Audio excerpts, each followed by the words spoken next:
السلام عليكم ورحمة الله وبركاته والله ميل بأجوكتي وإذن سلام يا سلام كدب ما أنتم حروا قصيرنا كشكي إن شاء الله قصة سوان آدم جعلها والله قصة وويل يرو طالب العلم ويل يرو طالب العلم مالمها كم ده أيو ويل كي جاج آد درن خبط يعني إسكان فخير أيوه هالعق وحساس موسى هيسن جاج آد درن باخبطي بنانكو وادوحو يري بل صورة سوحة عنتت sidoo raadinay ayuu wuxuu arkay beertaas oo ka baxay tufaax yaani waxyaalo kala duwan oo qudrad ah cunuga geedkii uu arkay hal xabo tufaax ayuu ka soo goostay tufaaxii ka soo goostay ayuu cunay markuu cunay ayuu soo xasuustay tufaax oo cunay inuu san asiga lahayn inay beerta dad ay leeyihiin bila amar oo iska cunay marka buu yiri wallahi khalad baa sameysay asigoo naxay oo wixii ka xumaaday ila wuxuu ahaa wiil Allah subhanahu wa ta'ala aad ugu baqo wiil taqwa leh iimaan leh Allah subhanahu wa ta'ala ku xiran salaadii wax walba ku xiran Allah subhanahu wa ta'ala amray wiilku wuxuu yiri waa inaa raadisaa ninkii beertan iska lahaa meeshii magaaladii xaafadii ayuu dadku weydiiyay wuxuu yiri beertaas iska leh wiilku waxa loo tilmaamay beertuna nin leeyahay gurigiisa loo tilmaamay gurigii tagay marka albaabkii uu gargaraacay assalaamu alaykum ayuu ku yiri albaabkii marka laga furay assalaamu alaykum ku yiri oday baa ka furay wa alaykum assalaam wa rahmatullahi wa barakatuh lagu yiri markaas wuxuu yiri adeer beertaas adiga iska leh ha ayuu yiri adeer wuxuu yiri beertaas waxaan ka cunay hal tufaaxi markaa cunay kadib ayaan soo xasuustay beerta inaysan teedana ahayn bila amarna cunay marka waxaan rabo inay cafisid sidoo Allah subhanahu wa ta'ala maalintii yawm al-qiyaamah uu san ii weydin odaygu wuxuu yiri kuma cafinayo yiri wallahi kuma cafinayo maalintii yawm al-qiyaamah Allah subhanahu wa ta'ala uu ku sheegi doonaa yiri albaabkuna ka xirtay aniga wuu naxay subhanallah yani هو هل تفاح بس أذر وهل تفاح يعني وهل تفاح بس وحاسن وصمينا الباب كلا حرتي عنق ماشي وسكفريستي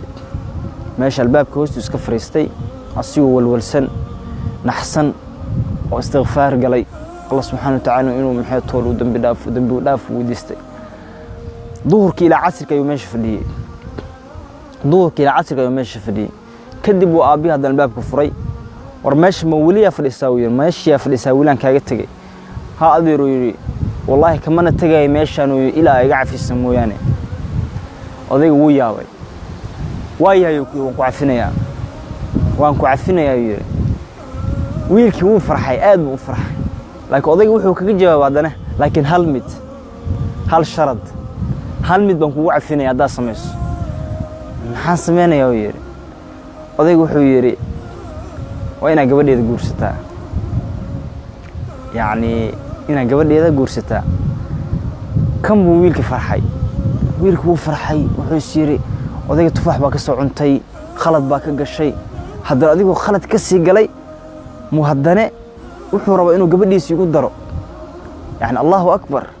وحوين الله نغطي ما شاء الله آد فرحي أذر وهي يرد مهان وقرصن كرا قبل هذا أبيه odayga ayaa wuxuu yiraahdaa laakiin uu yiri hey wiilka wuxuu ka jawaabay hey gabadheedii indha ma lahan wax ku aragto dhaga ma lahan ee wax ku maqash luguna ma lahano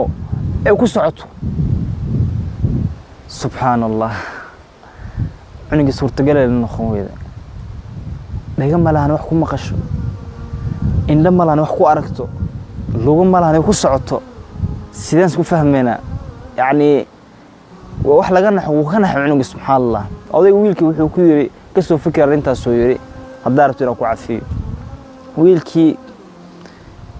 وصل أبتي جوان بوسوجر الله سبحانه وتعالى يوتر صارت وحيري أذر واي هاي قبل هذا ونقول سنة يويري جوركي على دقي حفلتي على دقي kadib baa markii xafladda dhamaatay waxa uu yiri wiilkii xaaska qolkaas bay ku jirtay oo tag wiilka qolkii uu tagay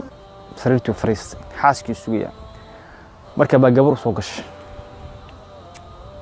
gabadhii waxay ku tiri assalaamu calaykum waraxmatullaahi wabarakaatu wiilkii wuu naxay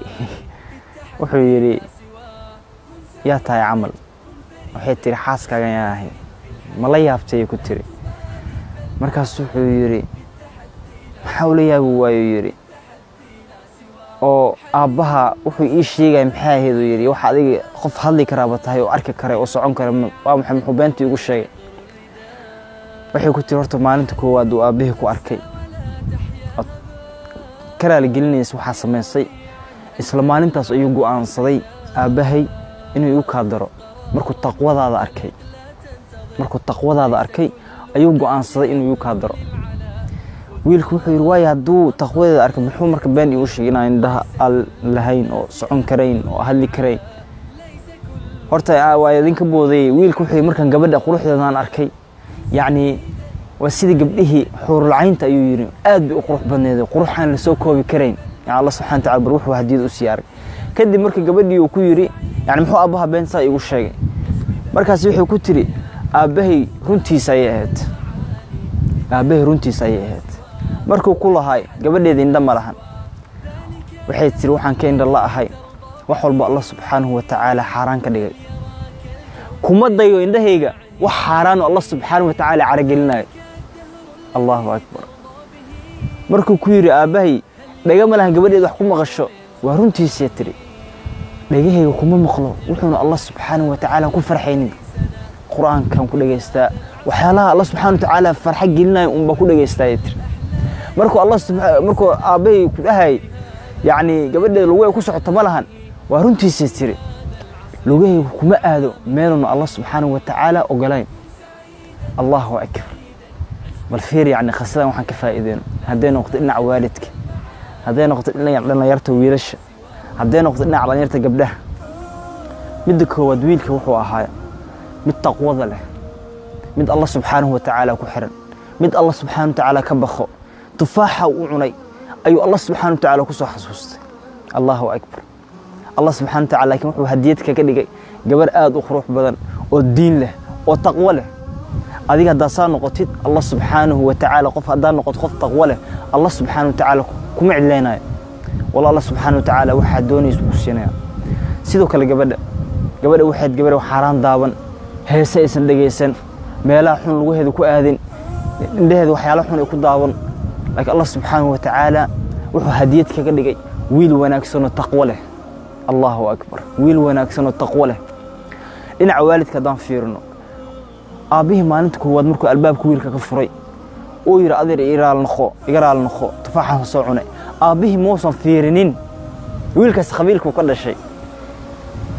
kuma ayaa tahay muusan oran xagee ka dhalatay magaaladee ka imaaday ma riij baa tahay ma lacag laha tahay muusan oran aabbuhu wuxuu arkay inuu wiilka taqwo leeyahay waalidiinta waxaan kula talinayaa ha fiirin wiil gabadhaada soo doonaya wuxuu yahay ee fiir hadduu taqwo leeyahay akhlaaqi oo diin u leeyahay u door gabadhaada wiil wanaagsan marka labadan isguursadeen hadda qisadan ka sheekeynayo gabadhu marka wiilka isguursadeen wiil bay dhaleen allahu akbar wiilkaasi waa ma taqaanaa abu xaniifa yuu ah ma garanaysaa afarta madaahib mid ka mid ayuu ahaa allahu akbar daaci waa ka adduunka maanta caan buu ka yahay abu xaniifa bugaagtiisa saas baan u akhrisanaynaa madhab dhan weeye ka war marka hadda allah subxaana wa tacaala taqwadiisa a raacdo allah subxana wa tacaala ka baqdo والله الله سبحانه وتعالى كم عدلنا إن شاء الله والسلام عليكم ورحمة الله وبركاته.